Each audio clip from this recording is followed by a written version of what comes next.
Hai listeners, semoga keberuntungan selalu menyertai kalian semua. Balik lagi bersama Mimin di sini. Kali ini kita akan melanjutkan kisah Dokter Racun. Biar kalian gak penasaran dengan lanjutan kisahnya, yuk langsung saja menuju ke videonya.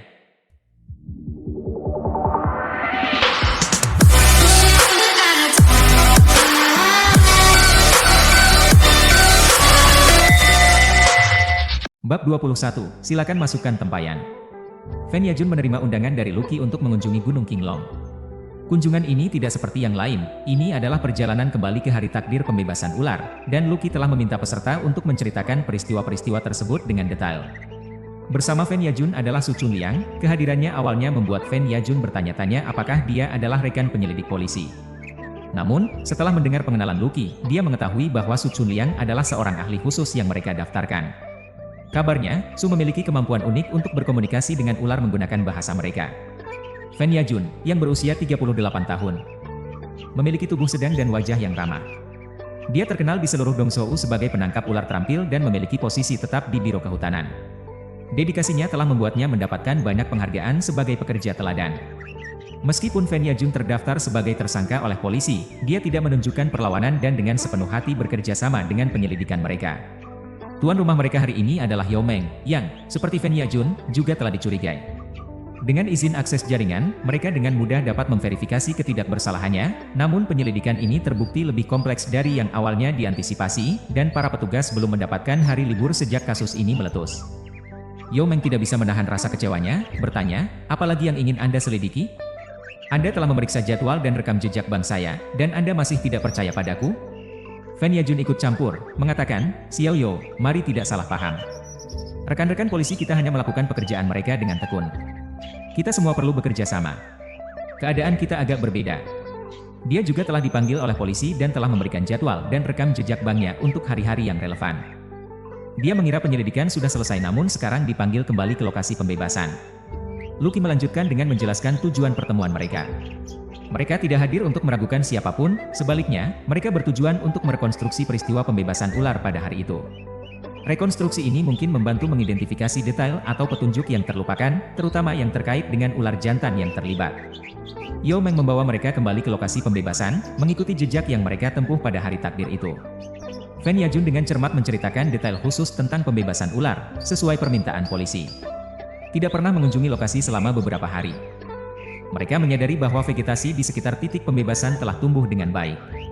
Fen Yajun mengungkapkan kekhawatirannya, apakah Anda menyiratkan bahwa salah satu ular yang kami bebaskan telah diburu dan dibunuh? Lucky mengangguk sebagai jawaban. Fen Yajun mengungkapkan kekecewaannya, saya jarang mendengar tentang perburuan di Gunung Qinglong sebelumnya. Yao Meng ikut bicara, Anda benar sekali. Bahkan jika ada perburuan, biasanya untuk burung, bukan ular. Dongzhou tidak seperti Guangdong dan Guangxi, di mana penduduk setempat memiliki kebiasaan makan ular. Su Chunliang mengajukan pertanyaan yang relevan, apakah lingkungan di Gunung Qinglong cocok untuk langsungan hidup Wang Jinshi? Mengapa memilih melepaskannya di sini? Fen Yajun, dengan pandangan yang tahu, menjelaskan, Anda lihat, ular Wang Jin sangat tahan dingin dan mudah beradaptasi. Ada banyak variasi dari mereka. Dua ular Wang Jin yang kami bebaskan sangat cocok dengan lingkungan Dongzhou. Mereka bahkan bisa tinggal di pohon dan masuk hibernasi saat suhu turun di bawah 8 derajat. Gunung Qinglong adalah cagar alam-alam terbesar Dongzhou, penuh dengan hewan kecil. Kami melepaskan dua ular raja di sini karena sifat predator mereka. Li Song bertanya lebih lanjut, apakah Anda pernah melepaskan Wang Jinshi sebelumnya? Fen Yajun menjawab, biasanya, kami melepaskan berbagai binatang liar di sini, kecuali yang masuk dalam perlindungan kelas 1 nasional. Saat mereka berbicara, mereka tiba di tempat di mana tubuh Wang Jinshi ditemukan. Dengan keterkejutan, mereka melihat bahwa gundukan tempat ular itu dikubur telah diganggu, dan tubuh ular itu hilang. Lucky mengungkapkan kekesalannya, ini aneh. Ular itu awalnya dikubur di sini, jadi mengapa tubuhnya hilang? Semua mata tertuju pada Yao Meng, yang gugup menggaruk bagian belakang kepalanya. Saya hampir yakin waktu itu sudah ditandai, katanya terbata-bata. Kesalahan Lucky terasa ketika dia berkata, petunjuk yang kami butuhkan mungkin ada pada tubuh ular. Ini mempersulit masalah. Jika kami tidak dapat menemukan ular itu, kami mungkin tidak akan pernah memecahkan kasus ini. Menghadapi situasi ini, kemampuan unik Su Chunliang dipanggil untuk berkomunikasi dengan Wang Jinshi dan mengungkapkan petunjuk potensial. Namun, Li Song skeptis bahwa ular yang sudah mati bisa menghilang dengan sendirinya. Dia menyarankan agar mereka berpisah dan mencari secara individu. Dia dan Yao Meng akan membentuk satu kelompok, sementara 3 lainnya akan bekerja bersama. Mereka setuju untuk berkumpul kembali dalam 20 menit di lokasi yang sama, dengan harapan membuat kemajuan dalam pencarian jawaban. Lucky setuju dengan rencana tersebut, dan Fen Yajun merasa perlu mengingatkan mereka tentang potensi bahaya di daerah tersebut. Dalam musim panas ini, daerah ini penuh dengan ular dan serangga. Untuk memastikan keselamatan mereka, dia bersedia memimpin jalan sementara 2 lainnya mengikuti dengan cermat. Saat mereka melanjutkan perjalanan, percakapan pelan terjadi antara Lucky dan Su Chunliang. Lucky berkata dalam hati, ini membingungkan. Bagaimana mungkin ular itu menghilang begitu saja? Anda yakin dia sudah mati? Bisakah ular benar-benar melarikan diri sendiri? Su Chunliang berspekulasi, Anda menyebutkan ada 2 ular awalnya. Mungkin ular jantan lain datang dan menggali tubuh ular betina. Lucky menggelengkan kepala dengan tidak percaya, mengatakan, mustahil, ular tidak memiliki tangan, bagaimana mereka bisa menggali? Apa pendapat Anda, Master Fen? Fen Yajun mendengar pertanyaan Lucky dan berbalik dengan senyum, mengatakan, ular tidak bisa menggali lubang. Saya sudah berkecimpung dalam pekerjaan ini selama bertahun-tahun, dan saya tidak pernah mendengar tentang hal seperti itu. Dia sudah tahu bahwa Su Chunliang adalah seorang ahli yang direkrut oleh polisi. Tetapi di Dongzhou, dia mengenal semua penangkap ular, dan pemuda ini adalah orang asing baginya. Kemungkinan besar dia memiliki latar belakang profesional sebagai ahli zoologi. Ahli bahasa ular. Itu belum pernah terdengar. Kemungkinan besar dia adalah penipu. Ular tidak bisa berbicara sama sekali. Su Chunliang berargumen, meskipun ular tidak bisa menggali lubang sendiri, mereka sering menduduki lubang hewan kecil lain. Mungkin makhluk seperti tikus membantu menggali lubang untuknya, lalu ular masuk dan menarik tubuh ular betina pergi. Fen Yajun tetap skeptis, dengan tegas mengatakan, hewan-hewan tidak memiliki kecerdasan tinggi seperti itu. Su Chunliang melanjutkan, semua memiliki semangat. Kalau tidak, bagaimana Anda menjelaskan hilangnya tubuh ular betina itu? Apakah mungkin dia hidup kembali? Fen Yajun ragu, itu tidak mungkin, mereka semua mati. Su Chunliang membalas, apakah benar-benar tidak mungkin? Ular memiliki vitalitas yang luar biasa. Lucky ikut berbicara, seekor lipan sudah mati tetapi tidak kaku, mungkin waktu itu dia belum mati. Fen Yajun memperbaiki, Anda maksud lipan. Lucky mengangguk, cukup dekat, semuanya adalah makhluk berbisa. Guru Su, begitu Anda menemukan ular itu, apakah Anda bisa mengambil petunjuk darinya? Su Chunliang dengan percaya diri bersumpah, saat saya menemukannya, saya bisa membuatnya mengungkapkan kebenaran. Tiba-tiba, Fen Yajun berhenti, memperhatikan 2 jejak ular yang berbeda di tanah berlumpur di depannya. Dengan pengalaman luasnya dalam menangkap ular, dia dengan mudah mengidentifikasi cetakan ini sebagai milik ular, dan mereka tidak terlihat seperti milik ular kecil. Sebelum dia bisa mengatakan sesuatu, Su Chunliang lebih dulu berkata, ada ular. Fen Yajun mengangguk dan menunjuk ke tanah di mana jejak-jejak itu bercabang menjadi 2 arah yang berbeda. Mereka dihadapkan pada pilihan, berpisah dan mencari secara individu, atau mengikuti satu set jejak bersama-sama.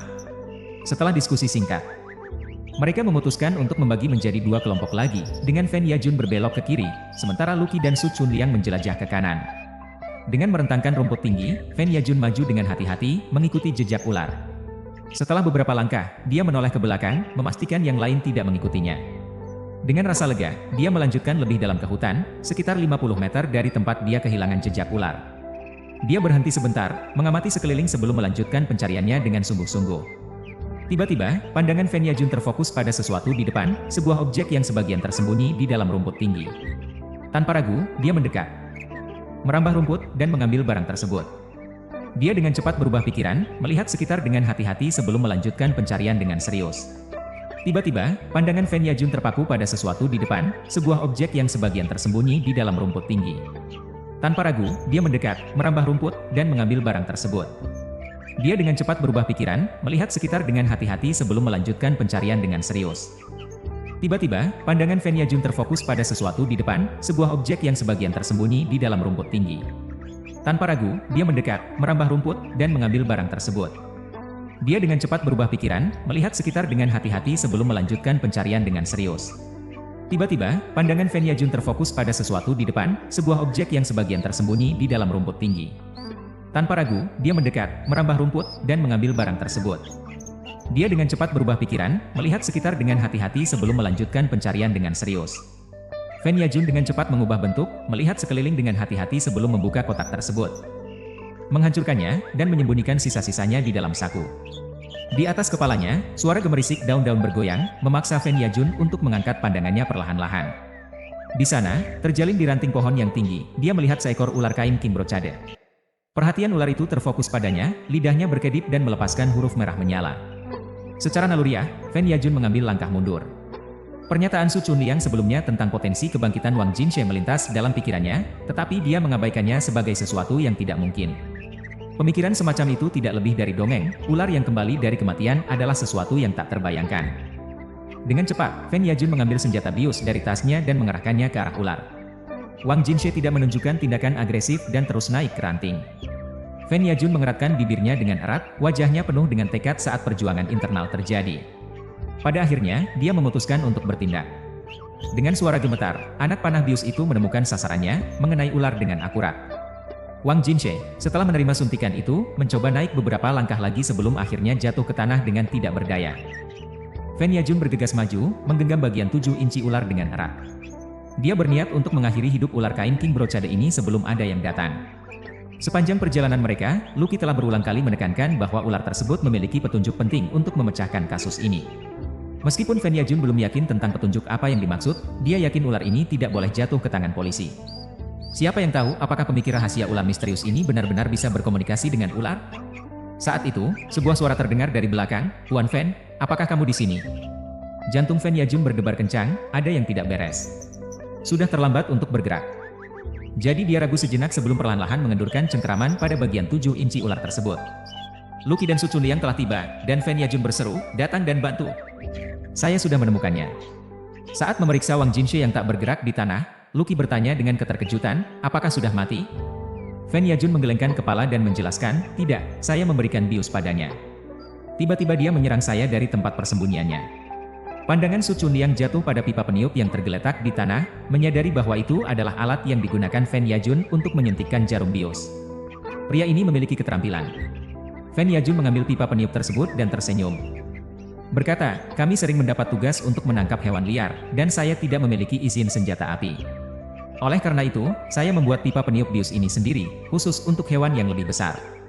Lucky mengangguk dan segera menghubungi Li Hong dan yang lainnya, yang segera datang. Su Chunliang mendekati ular dan jongkok, meraihnya dengan tangan, jari-jarinya beristirahat pada bagian 7 inci ular tersebut. Fen Yajun merasa kegelisahan yang tumbuh, mungkin Su Chunliang telah mendeteksi sesuatu? Tampaknya tidak mungkin. Dengan pengalaman bertahun-tahun dalam menangkap ular, dia tidak bisa melihat ada yang tidak beres dari penampilan ular tersebut. Su Chunliang mengeluarkan jarum bius dan mengambil dompet jarum dari pinggangnya.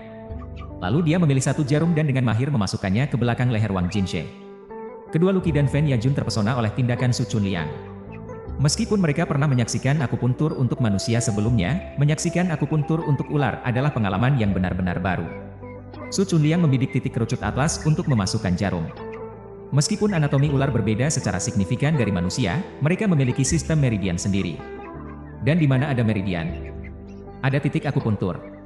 Meskipun meridian dan titik akupuntur manusia rumit karena manusia adalah makhluk yang paling kompleks, hewan-hewan ini memiliki sistem yang lebih sederhana. Sebagai contoh, seekor anjing biasa memiliki sedikit lebih dari 100 titik akupuntur, dan ular memiliki kurang dari 50. Yang terlihat luar biasa bagi Lucky dan Fen Yajun adalah prosedur rutin bagi Su Chunliang. Pengobatan tradisional Cina memiliki cabang yang didedikasikan untuk kedokteran hewan, dan dokter hewan mempraktikkan akupuntur dan mosibustion pada hewan. Saat ini, akupuntur hewan lebih umumnya diterapkan pada hewan peliharaan dan ternak. Jarum tersebut menembus tubuh Wang Jinshe sekitar setengah inci. Su Chunliang membungkukkan jari tengah tangan kanannya, menekan pegangan jarum. Jari tengah dengan cepat membentur jarum tersebut, menyebabkan meridian ular tersebut merespons di seluruh tubuhnya. Fen Yajun mengakui, dia telah berlebihan dalam memberikan akupuntur kepada Wang Jinshe. Bab 22, French Open. Setelah Wang Jinshe menerima suntikan anestesi, biasanya diperlukan setidaknya 2 jam bagi dirinya untuk sadar kembali. Fen Yajun meragukan gagasan bahwa seseorang bisa bangun dari anestesi hanya dengan jarum. Namun, sesuatu yang tidak dapat dipercaya terjadi. Dia mengeluarkan kotak ponsel yang sudah hancur dari sakunya. "Apakah salah jika saya mengambil sampah dan melindungi lingkungan?" Su Chunliang menyela, "Jelas, Wang Jinshe sudah dianestesi. Mengapa kamu mencoba membunuhnya? Apakah kamu takut dia akan mengungkapkan kebenaran?" Fen Yajun akhirnya memahami seriusnya situasi ini. Dari awal hingga akhir, dia telah terjebak dalam perangkap yang disusun dengan cermat. Mereka sengaja menjauh darinya sebelumnya dan telah menanam kotak ponsel di sini sebelumnya untuk mengalihkan perhatiannya. Pada saat ini, keringat dingin mengalir di punggung Fen Yajun. Meskipun dia bisa membenarkan mengambil kotak ponsel, tidak ada cara untuk menjelaskan upayanya untuk membunuh Wang Jinshe. Lucky dan timnya terlalu cerdik, mereka telah memasang perangkap yang dia tidak sengaja masuki. Lucky bersikeras menuduh Fen Yajun, kamu tidak hanya mahir menangkap ular, kamu juga menguasai seni melatih mereka. Kamu menggunakan bakat unikmu untuk memaksa dua ular besar merampok toko ponsel. Kemudian, dengan memanfaatkan posisimu sebagai penangkap ular profesional di Biro Kehutanan, kamu dengan diam-diam melepaskan mereka. Kamu menunggu di titik pelepasan, membawa pergi barang curian tanpa menimbulkan kecurigaan apapun. Fen Yajun berpura-pura tidak bersalah dan menjawab, saya tidak melakukan semua itu. Apa buktinya? Suara Lucky menjadi tegas. Apakah kamu masih menolak untuk mengatakan yang sebenarnya? Serahkan barang curian dan akui rekan-rekanmu. Fen Yajun menjawab. Kamu mencemarkan nama baik saya. Su Chunliang ikut campur, ular tidak berbohong, mereka mengungkapkan segalanya. Hari itu, kamu memerintahkan mereka untuk merampok toko ponsel. Ular betina menelan 10 ponsel, tetapi siapa yang tahu bahwa kamu akan membalasnya dengan membunuhnya? Fen Yajun sekarang 80% yakin bahwa Su Chunliang benar-benar memahami bahasa ular. Dia menganggukkan kepala, tampak kalah, seperti terong layu. Saya tidak mencuri apa-apa, saya hanya membimbing mereka ke titik pelepasan, dia mengakui keterlibatannya dalam kegiatan ilegal dan kriminal.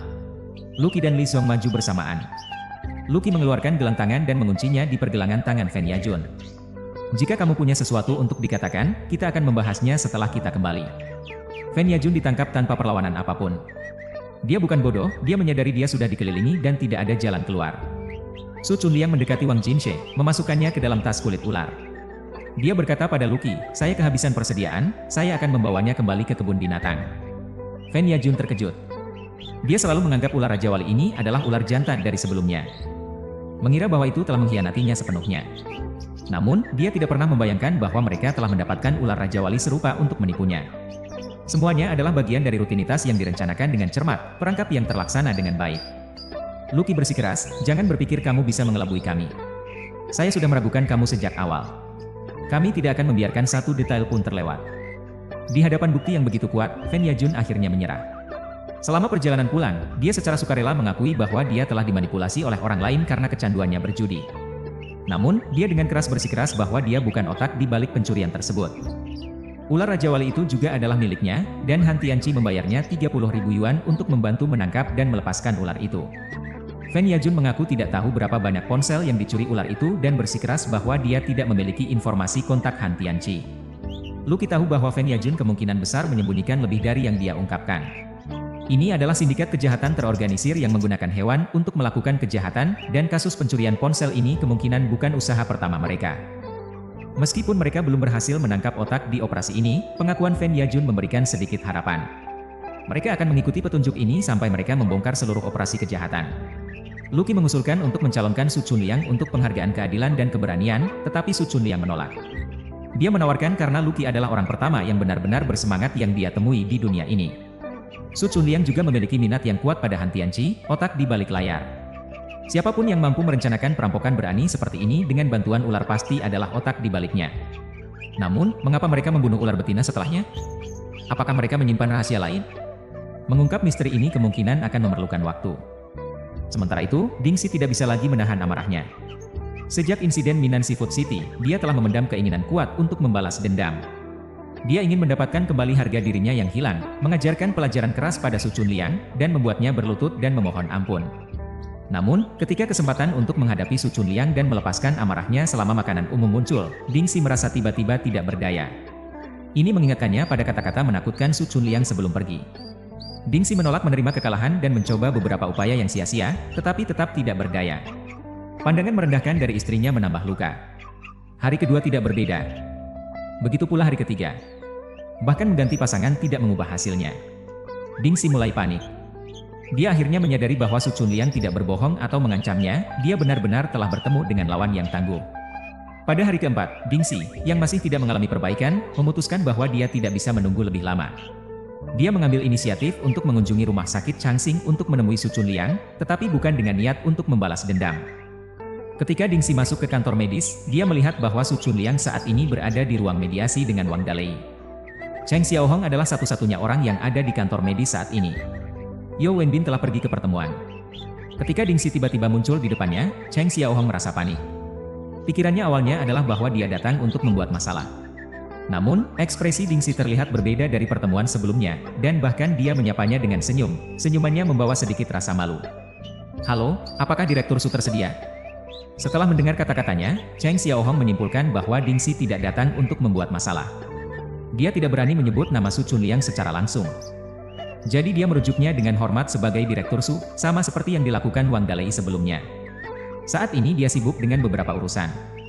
Apakah Anda ingin duduk dan menunggu? Cheng Xiaohong menawarkan dengan sopan. Ding Xi mengangguk dengan tanda terima kasih, berterima kasih, dan duduk di sofa area penerimaan. Kakinya rapat-rapat bersama, dan dia meletakkan kedua tangannya yang besar di atas lututnya, merasa agak gelisah dan tidak nyaman. Wang Dalei baru-baru ini dibebaskan dari tahanan, dan kunjungannya ke Changxing sebagian besar adalah untuk menandatangani perjanjian mediasi. Dia telah menerima 2 tamparan dari Chunliang, sepasang pertama membuat pipinya terasa terbakar. Lemparan kedua berakhir dengan penahannya oleh polisi. Periode ini adalah sejarah penderitaan dan perjuangan di dunia mencari keadilan. Insiden yang melibatkan Nyonya Jiang pingsan di kantor medis tidak ada hubungannya dengan Wang Dalei. Namun, wanita tua itu bersikeras bahwa mereka adalah penyebab ketakutannya. Wang Dalei belum pernah merasa dituduh dengan begitu tidak adil sepanjang hidupnya.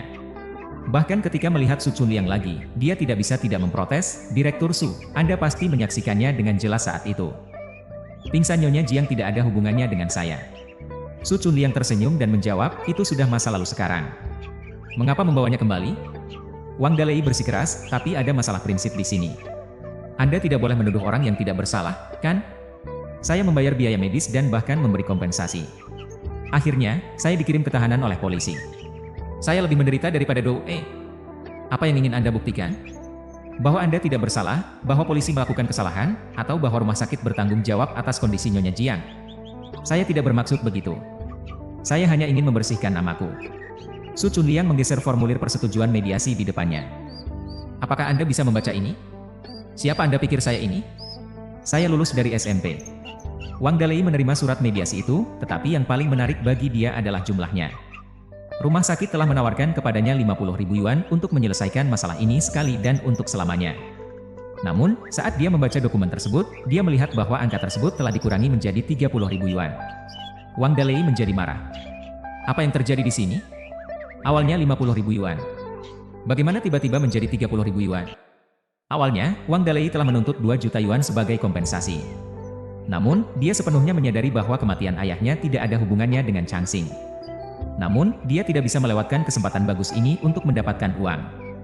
Su Chunliang menjawab dengan tenang, rumah sakit memang setuju dengan 50.000 pada awalnya, tetapi Anda menolak. Saya setuju sekarang. Apakah Anda tidak bisa mematuhi kesepakatan awal? Ini tidak dapat diterima. Bab 23, Hantu-hantu yang takut dengan orang jahat. Su Chunliang tersenyum tipis saat menghadapi situasi ini, tentu saja, ada alasan di balik tawaran 30.000 yuan itu. Jika Anda telah menerimanya dengan sukarela, 50.000 yuan adalah jumlah yang signifikan.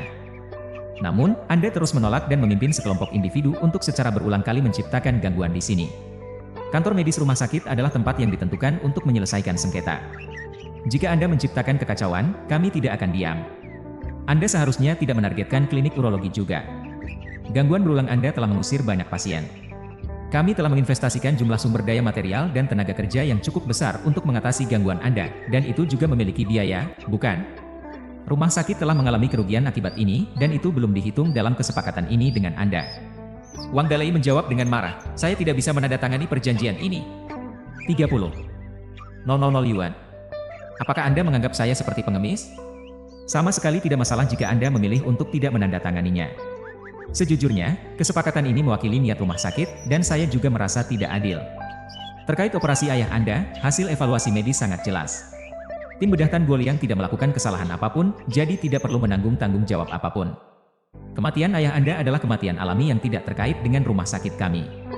Wang Dalei menatap Su Chunliang dengan mata kosong. Jika orang lain yang mengucapkan kata-kata ini padanya, mungkin dia akan menggunakan kekerasan fisik. Tetapi di depannya berdiri Su Chunliang, seorang individu luar biasa. Wang Dalei tidak memiliki ilusi tentang menghadapinya secara fisik. Jika dia berani melakukan serangan, dia akan berakhir sebagai penerima pukulan. Selain itu, kehilangan kesabaran tanpa perhitungan bisa berujung pada penahanan. Dalam skenario ini, seolah-olah hantu takut pada orang jahat. Su Chunliang melanjutkan, sebenarnya lebih baik jika Anda tidak menandatanganinya. Saya juga merasa kesepakatan ini tidak masuk akal. Rumah sakit telah membuat terlalu banyak konsesi. Saya bisa menjamin bahwa jika Anda kembali lain kali, Anda tidak akan menerima kompensasi apapun. Wang Dalei menggigit bibirnya, mengumpulkan keberanian untuk melawan, tetapi rasionalitas akhirnya mengatasi emosinya yang mudah meledak. Dia memahami bahwa Su Chunliang berbicara jujur.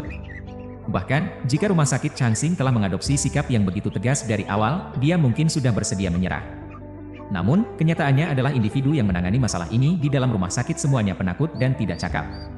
Wang Dalei, seorang figur dari dunia bawah tanah yang memangsa yang rentan dan menghindari konfrontasi dengan yang kuat, menyadari bahwa jika dia memberi sedikit, mereka akan maju sejauh itu. Su Chunliang mengulurkan tangannya untuk mengambil perjanjian mediasi yang ada di meja. Setelah pertarungan internal singkat, Wang Dalei meraih dan menggenggam dokumen tersebut. Direktur Su, bisakah kita membahas ini? Bagaimana dengan 40.000 yuan? Apakah Anda pikir Anda bisa tawar-menawar seperti saat beli sayuran di pasar? Rumah sakit Changsing adalah lembaga nasional. Su Chunliang mengambil sikap yang menunjukkan ketidaksetujuannya untuk bernegosiasi. Di dalam hatinya, Wang Dalei tercengang oleh kenyataan bahwa kantor medis telah menarik figur seperti Su Chunliang. Mereka sudah beberapa kali berpapasan, tetapi dia tidak pernah berhasil mendapatkan keunggulan. Su Chunliang melepaskan cengkramannya pada perjanjian itu, membiarkan Wang Dalei merebutnya kembali. Wang Dalei memeriksa dokumen tersebut dari awal hingga akhir. 30.000 yuan adalah jumlah yang cukup besar, dan gagal untuk mengamankannya akan membuat semua upayanya sebelumnya menjadi sia-sia. Insiden yang melibatkan pingsannya Nyonya Jiang telah menyebabkan kerugian keuangan yang signifikan baginya. Di masa lalu, dia telah mengeluarkan biaya untuk memobilisasi teman-teman yang datang untuk memberikan bantuan. Individu-individu ini membantu menyebarkan kabar, memerlukan makanan ringan, dan menerima rokok sebagai tanda terima kasih. Di masyarakat saat ini, kesetiaan jarang ditemukan, dan biasanya keuntungan menjadi prioritas utama. Wang Dalei bukanlah orang bodoh. Meskipun hanya menyelesaikan sekolah menengah pertama, dia masih bisa mengelola beberapa urusan keuangan dengan bijak.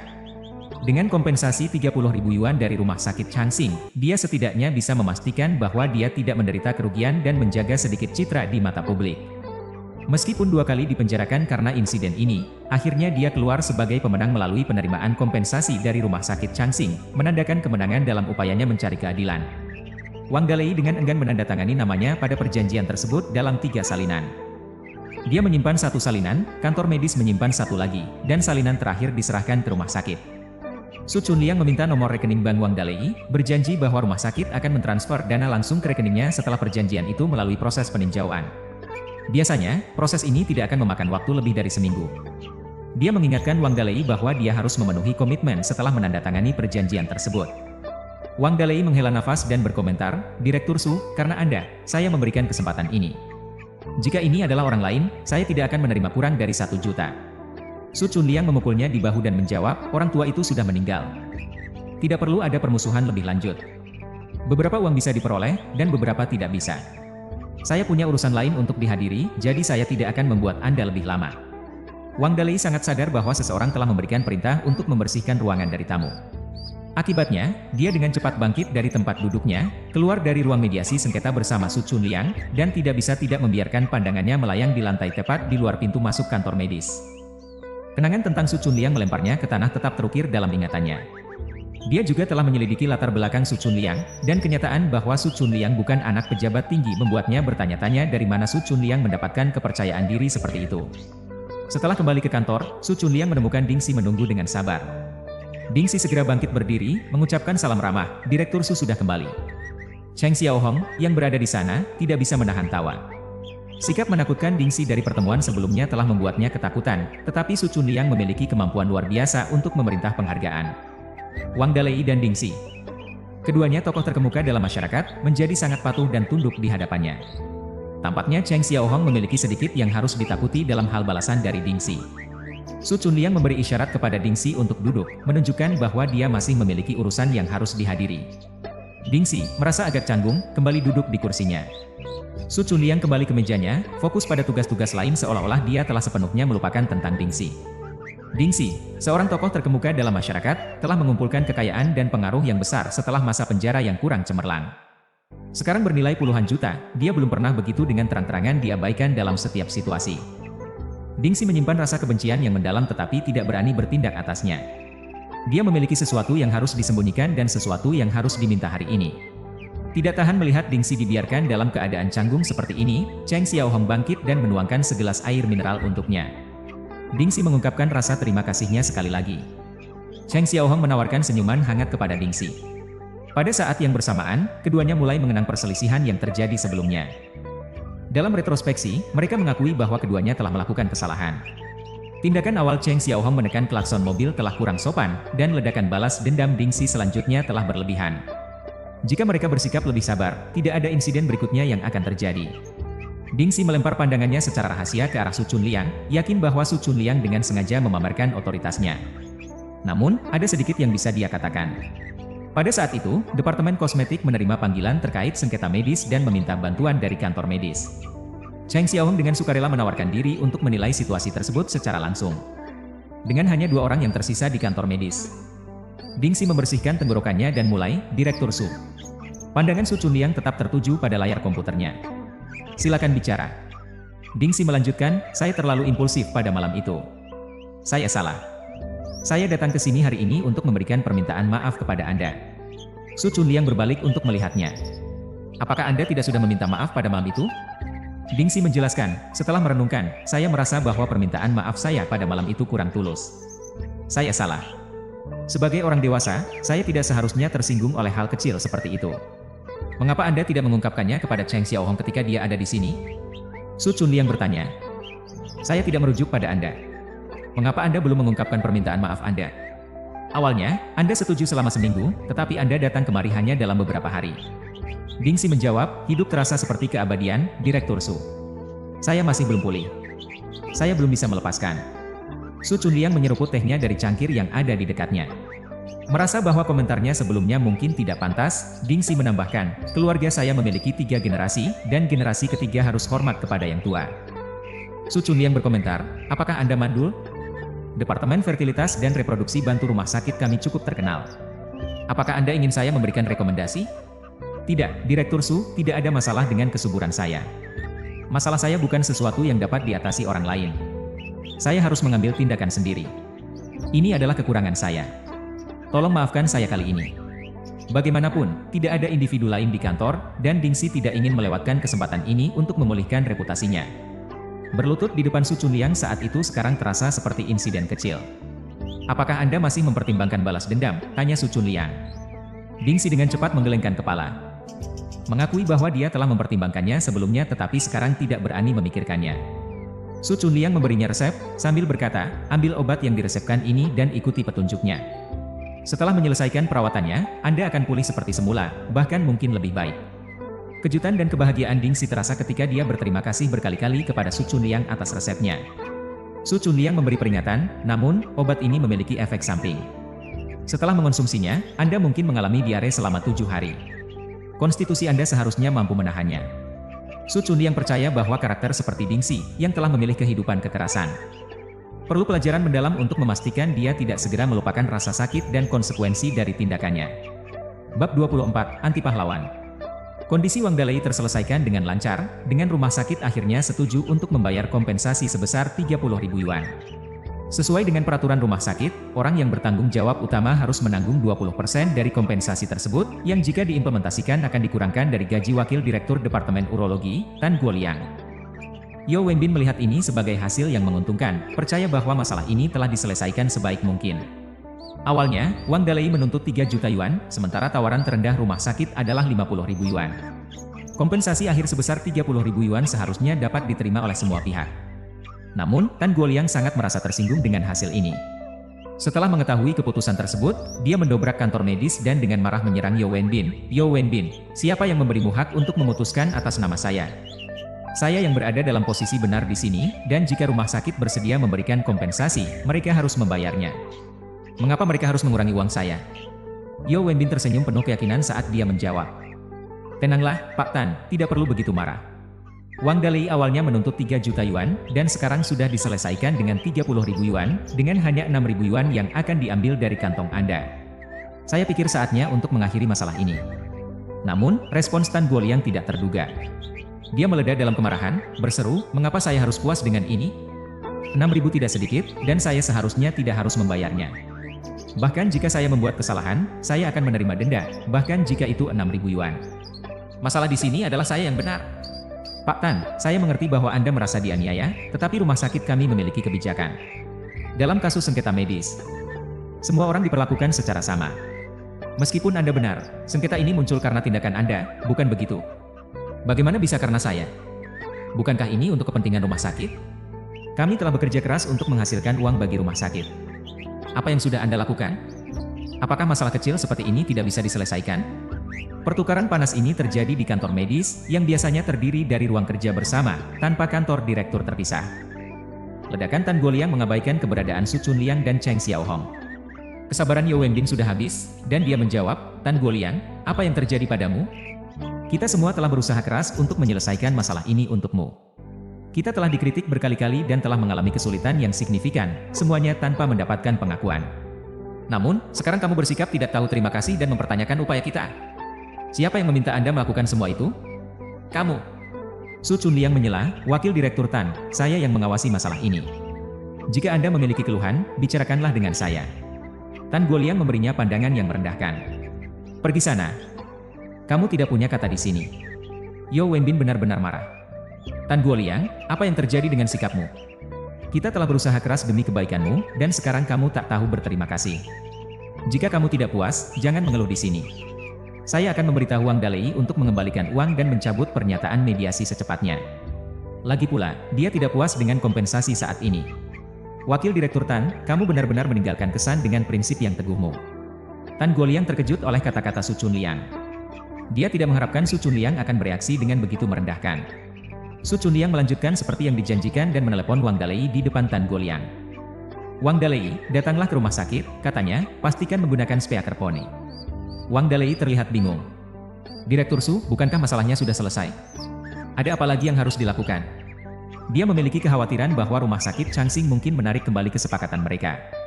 Su Chunliang menjawab, "Wakil Direktur Tan memiliki sesuatu yang ingin dibicarakan dengan Anda." Dia memberikan ponsel ke Tan Guoliang. "Wakil Direktur Tan, silakan berbicara kepada Wang Dalei tentang apapun yang Anda inginkan." Tan Guoliang merasa benar-benar dikalahkan, wajahnya memerah karena rasa malu.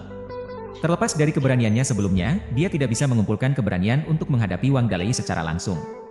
Selama periode ini, tuntutan yang tak henti-hentinya oleh Wang Dalei telah menjadi sumber ketidaknyamanan yang konstan bagi Tan Guoliang. Alasan mengapa dia meledak di kantor medis adalah untuk memberikan tekanan pada rumah sakit umum untuk melakukan lebih banyak konsesi, dengan harapan tipis bahwa dia tidak perlu secara pribadi menutupi 6.000 yuan. Berbicara pelan-pelan, Tan Guoliang akhirnya mengucapkan, "Wang Dalei, masalahnya sudah selesai, dan sekarang sudah berakhir." Yeo Wenbin, yang mendengarkan, tidak bisa tidak mengutuk dalam hati. Mengapa Tan Guoliang begitu berani hanya beberapa saat yang lalu? Wang Dalei tertawa lepas melalui telepon. "Direktur Tan, jangan khawatir. Direktur Su dan saya sudah membuat kesepakatan bahwa lebih baik membuat teman daripada musuh. Kita akan tetap menjadi teman ketika kita bertemu di masa depan." Tan Guoliang mengeluarkan napas tidak sabar dan melirik Su Chunliang, memberikan isyarat kepadanya untuk mengakhiri panggilan tersebut. Su Chunliang melanjutkan percakapan dengan Wang Dalei. "Wang Dalei, ada satu hal lagi yang perlu saya klarifikasi. Dari kompensasi 30.000 yuan dari rumah sakit kami, 6.000 yuan akan ditanggung oleh Wakil Direktur Tan secara pribadi. Jadi, pembayarannya akan dibagi menjadi 2 bagian. Jika 6.000 yuan tidak sampai ke Anda tepat waktu, cukup ingatkan Wakil Direktur Tan, dan tidak perlu datang ke kantor medis kami untuk itu." Wang Dalei setuju, "Saya mengerti." Tan Guoliang benar-benar terkejut. Anak ini benar-benar kejam, menjualnya seperti itu. Yeo Wenbin merasa senang. "Tan Guoliang, kamu pikir kamu adalah orang besar. Kamu memilih target yang salah dengan membuat masalah di kantor medis kami." Su Chunliang mengakhiri panggilan tersebut dan berbicara kepada Tan Guoliang, "Wakil Direktur Tan, saya akan memberitahu Departemen Keuangan untuk mentransfer 24.000 yuan ke Wang Dalei. Saya akan memberi Anda nomor rekeningnya. Jika Anda merasa dianiaya, Anda bisa terus memegang prinsip Anda. Saya mengagumi keteguhan tekad Anda, tetapi saya juga harus mengingatkan Anda bahwa jika dia mengganggu Anda lagi di masa depan, itu akan menjadi sengketa utang pribadi. Ini tidak akan melibatkan Departemen Medis atau Rumah Sakit Changsing lagi. Jika Anda menghadapi ancaman pribadi apapun, ingatlah untuk segera menghubungi polisi. Saya yakin mereka akan membantu Anda." Wajah Tan Guoliang menunjukkan berbagai warna biru dan ungu. Terlepas dari siapa yang bersalah, dia telah menempatkan dirinya dalam situasi ini dan tidak tahu bagaimana mundur dengan anggun. Yeo Wenbin bekerja sama sepenuhnya dan telah mulai menghubungi Departemen Keuangan. Tan Guoliang dengan cepat menghentikannya, mengatakan, "Pak Yeo, saya perlu berbicara dengan Anda sendirian." Yeo Wenbin meletakkan teleponnya dan mengikuti Tan Guoliang ke ruangan mediasi yang berdampingan, meninggalkan Su Chunliang dan Cheng Xiaohong di kantor utama. Cheng Xiaohong tidak bisa menahan tawa, dia mendapatkan apa yang pantas baginya. Siapa dia yang mengira dia bisa menciptakan masalah? Su Chunliang menjawab, "Saya tidak akan membiarkannya begitu saja." Cheng Xiaohong menggelengkan kepala tetapi diam-diam mengaguminya. Sejak Su Chunliang bergabung dengan kantor medis, dia telah membawa perubahan signifikan ke departemen tersebut. Bahkan Cheng Xiaohong merasa lebih percaya diri dan kurang takut pasien membuat masalah di klinik. Yeo Wenbin kembali tidak lama setelah meninggalkan ruangan. Dia tersenyum pada mereka dan berkata, "Sudah selesai." Dia setuju untuk melakukan pembayaran. Cheng Xiaohong berkomentar, "Dulu saya pikir dia orang yang baik, tapi lihatlah dia sekarang." Yeo Wenbin menambahkan, "Dia adalah seorang dokter tunggal, tahu.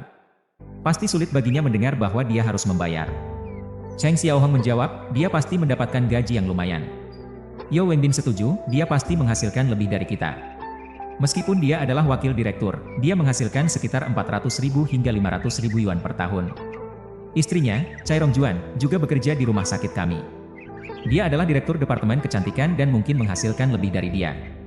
Wang Dalei pasti tahu tentang situasi keuangan keluarganya, itulah sebabnya dia menuntut begitu banyak. Cheng Xiaohong mengeluh, "Dia sangat kaya, tapi dia menjadi begitu picik. Kami membantunya menyelesaikan masalah besar seperti ini. Dan alih-alih mengajak kami makan, dia datang untuk meminta pengembalian uang." Yeo Wenbin menghela nafas, itulah bagaimana di departemen medis. Tidak mudah, tanpa dukungan dari siapapun, dan Anda tidak boleh membiarkan ketidakpuasan menghampiri Anda. Su Chunliang tertawa dan berkata, "Pak Yeo, apakah kamu membawa saya ke sini untuk alasan ini?" Yeo Wenbin menjawab, "Saya melihat potensi dalam dirimu, Xiao Su. Saya telah mengamati kemampuan kerjamu dengan jelas. Saya sudah mengajukan permohonan resmi ke Departemen Sumber Daya Manusia untuk menempatkanmu secara resmi di Departemen Urusan Medis. Mari kita kerja keras." Cheng Xiaohong ikut berkomentar, "Su Chunliang, apakah kamu menyadari apa yang dimaksudkan oleh Direktur Yeo? Sekarang kamu adalah pewaris yang dipilihnya dan Direktur masa depan Departemen Medis." Yeo Wenbin tertawa dengan gembira, Xiao Su masih begitu muda dan masa depannya sangat cerah. Mungkin suatu hari dia bahkan akan menjadi dekan. Sama halnya denganmu, Cheng Xiaohong. Cheng Xiaohong berkomentar, "Itu terlalu konservatif. Masa depan kita tak terbatas, dengan berbagai kemungkinan yang tak terbatas." Bab 25, Insiden Kecantikan. Pada saat ini, seorang pasien lain datang, mencari hak-haknya. Yeo Wenbin, yang biasanya menghindari situasi seperti ini, memutuskan untuk mendelegasikan tanggung jawab kepada Cheng Xiaohong, dengan alasan dia memiliki pertemuan di rumah sakit. Saat ini, ada aturan tak tertulis yang mengatur kantor medis. Ketika pasien pria mengajukan keluhan, Su Chunliang yang menanganinya, sedangkan Cheng Xiaohong bertanggung jawab terhadap pasien wanita. Sementara itu, Yeo Wenbin terus mengawasi pertemuan-pertemuan. Pasien yang datang untuk mengeluh adalah Tong Meili, seorang kasir di pompa bensin lokal. Dia memiliki keluhan terhadap pusat kecantikan medis rumah sakit Changxing. Bulan lalu, Tong Meili menjalani operasi kelopak mata ganda di pusat tersebut. Tetapi dia tidak puas dengan hasil pasca operasi, menganggapnya sebagai kecelakaan bedah yang telah merusak penampilannya. Ini bukan pertemuan pertama Cheng Xiaohong dengan Tong Meili. Sebelumnya, selama konsultasi di pusat kecantikan medis, departemen tersebut menilai hasil operasi dan pemulihannya memuaskan, menyarankannya untuk bersabar dan menunggu hasil akhirnya. Saat itu, Tong Meili menyatakan pengertian. Namun, begitu kembali ke rumah, dia mulai menelepon hotline 12.345 tanpa henti untuk mengeluh tentang pusat kecantikan medis Changxing yang merusak reputasinya. Cheng Xiaohong sendiri telah menemaninya ke pusat mediasi sengketa dokter pasien kota Dongzhou untuk mencari solusi. Namun, Tong Meili menolak menerimanya, percaya bahwa pusat mediasi kota dan rumah sakit Changxing berkolusi. Dengan senyum ramah, Cheng Xiaohong mengundang Tong Meili ke dalam kantornya dan menawarkan secangkir teh. Dia bertanya, "Kak Tong, apa yang membawa Anda ke sini hari ini?" Sambil menunjuk ke matanya, Tong Meili menjawab, "Lihatlah mata saya dengan baik."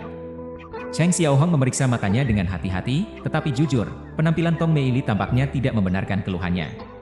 Dia berusia 40-an, kulitnya telah kehilangan kilau muda, dan ada banyak kerutan di sudut matanya. Dalam upaya untuk perbaikan kosmetik, dia menjalani operasi kelopak mata ganda di Departemen Kosmetologi Rumah Sakit Changxing. Sejujurnya, operasi kelopak matanya telah cukup berhasil, menghasilkan tampilan yang alami. Namun, Tong Meili tampaknya berpikir bahwa dia tidak terlihat lebih baik dari sebelumnya, meskipun operasi tidak dapat sepenuhnya mengubah penampilannya. Cheng Xiaohong sendiri telah menjalani prosedur yang sama, memberinya otoritas dalam hal ini.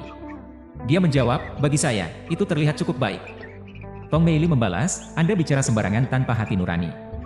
Apakah Anda tidak bisa melihat bahwa salah satu mata saya lebih besar dari yang lain? Apakah Anda tidak melihat bahwa saya sekarang kurang menarik?" Cheng Xiaohong memandang sekali lagi. Tetapi dia masih belum bisa melihat perbedaan yang signifikan dalam ukuran mata Tong Meili. "Kak Tong, menurut saya pemulihannya berjalan cukup baik." Tong Meili bersikeras, "Mengapa itu tidak parah? Anda harus memberi saya penjelasan hari ini. Jika tidak, saya akan mengumumkan masalah ini dan mengungkapkan semuanya pada kalian semua." Cheng Xiaohong menyarankan agar dia tenang dan berjanji akan mengundang orang yang bertanggung jawab atas pusat kecantikan medis untuk menangani keluhan Tong Meili.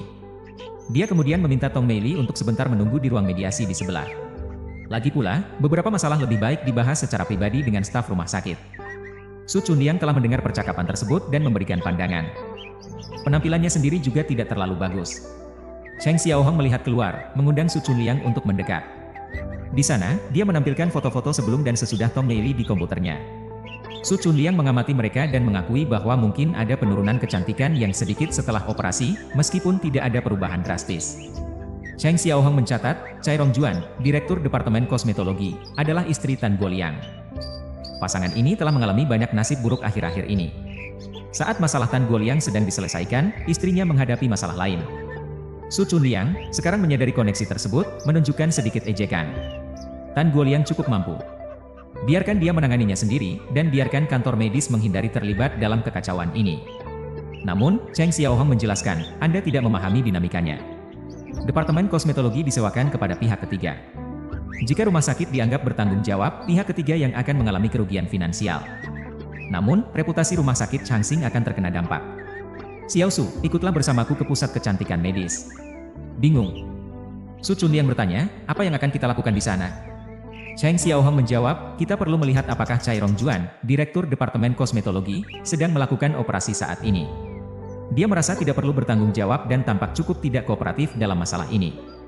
Jika dia tidak ikut campur, kita tidak akan bisa membuat kemajuan. Memahami situasinya, Su Chunliang setuju. Sementara Cheng Xiaohong tetap di belakang untuk menangani Tong Meili, Su Chunliang pergi ke pusat kecantikan medis. Selama kunjungannya, dia bertemu dengan Wakil Presiden Geng Wenxiu, yang sedang melakukan inspeksi rutin rumah sakit bersama dengan staf administrasi. Geng Wenxiu bertanggung jawab atas perawatan medis rawat jalan.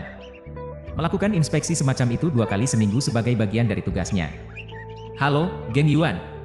Geng Wenxiu, yang memancarkan sikap superioritas, tidak mengarahkan pandangan mata pada Su Chunliang dan berjalan melewati dia dengan kepala yang tinggi. Dia selalu tampil dengan sikap superioritas seperti ini. Su Chunliang tidak bisa menahan perasaan sedikit tertekan. Pejabat dengan posisi yang lebih tinggi memiliki otoritas yang signifikan. Bahkan Gu Hoi, bos besar rumah sakit, tidak menunjukkan sebanyak ini arogansi seperti yang dia lakukan. Su Chunliang teringat akan masa-masa ketika dia memimpin sekelompok 100.000 orang, saat itu, dia tidak searogan seperti yang dia lakukan sekarang.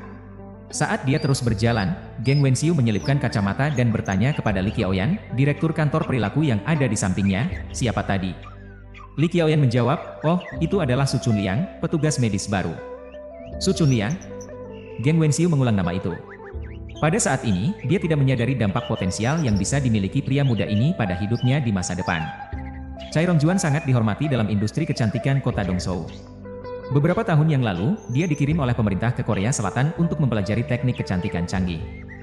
Setelah pengusaha Fujian Zheng Hongwen mengontrak Departemen Kosmetologi, dia dan Cai Rongjuan telah membentuk kemitraan yang sangat sukses. Zheng telah berinvestasi secara signifikan untuk meningkatkan citra Cai Rongjuan. Cai Rongjuan terkenal karena keterlibatannya dalam berbagai kegiatan sosial, termasuk sebagai anggota CPPCC Distrik dan anggota Partai Demokrat. Dia juga sangat memperhatikan penampilannya dan selalu tampil dengan sikap sombong. Meskipun Su Chunliang belum lama berada di Changxing, ia sudah menyadari bahwa rumah sakit Changxing yang kecil memiliki hierarki sosialnya sendiri, dibagi berdasarkan kedudukan dan kekayaan. Bagi departemen medis, dokter muda tidak menghasilkan banyak uang. Dengan jumlah tempat tidur yang terbatas, menjadi pemimpin tim medis merupakan lonjakan signifikan, dengan pendapatan wakil direktur dan direktur secara perlahan meningkat. Dalam setiap era, kekayaan adalah sumber kepercayaan diri. Oleh karena itu, wajar bagi mereka yang memiliki kekayaan untuk tampil dengan sikap yang penuh keyakinan. Cheng Xiaohong sudah lama mengenal Cai Rongjuan. Sebenarnya, dia sendiri belum pernah menjalani operasi. Biasanya, Departemen Kecantikan jarang menjadwalkan operasi di sore hari. Bahkan jika melakukannya, Cai Rongjuan jarang yang melakukannya sendiri. Ketika Su Chunliang memasuki kantornya, Cai Rongjuan sedang berbicara dengan seorang wanita yang berpakaian elegan. Ketika melihatnya membuka pintu, wajahnya yang dibuat dengan riasan yang rumit menjadi serius. Siapa yang mengizinkanmu masuk? Keluar! Cai Rongjuan adalah salah satu direktur dengan temperamen buruk yang menganggap dirinya lebih unggul daripada yang lain di rumah sakit. Meskipun Su Chunliang telah mengetuk pintu, tidak ada yang menjawab, jadi dia memutuskan untuk masuk. Su Chunliang tidak terganggu oleh perilaku agresifnya. Dia melihat Cai Rongjuan dan berkata, apakah Anda Cai Rongjuan? Cai Rongjuan sedikit terkejut.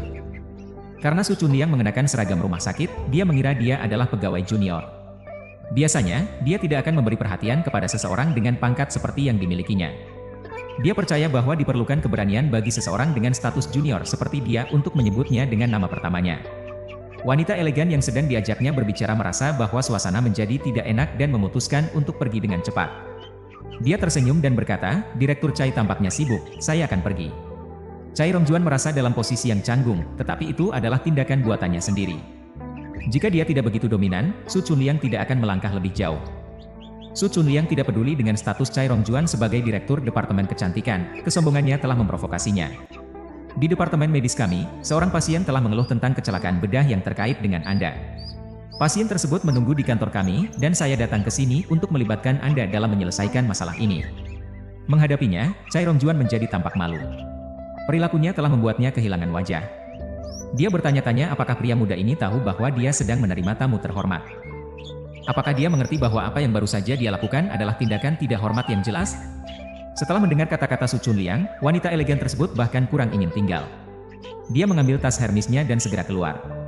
Chai Rongjuan awalnya bermaksud untuk menemani tamunya hingga pintu, tetapi membiarkannya pergi dengan tergesa-gesa. Dengan ekspresi murung, Chai Rongjuan menghadapi Su Chunliang. "Apa maksudmu? Apa gunanya mengatakan itu di depan pasien saya? Saya tidak bermaksud lebih dari menyebut fakta. Saya ingin memastikan Anda mengerti bahwa kami ada di sini untuk membantu Anda menyelesaikan masalah ini. Jika Anda memilih untuk tidak bekerja sama, kami tidak akan punya pilihan selain mengarahkan pasien ke rumah sakit, dan Anda dapat berkomunikasi langsung dengan mereka." Su Chunliang berbicara sebelum pergi.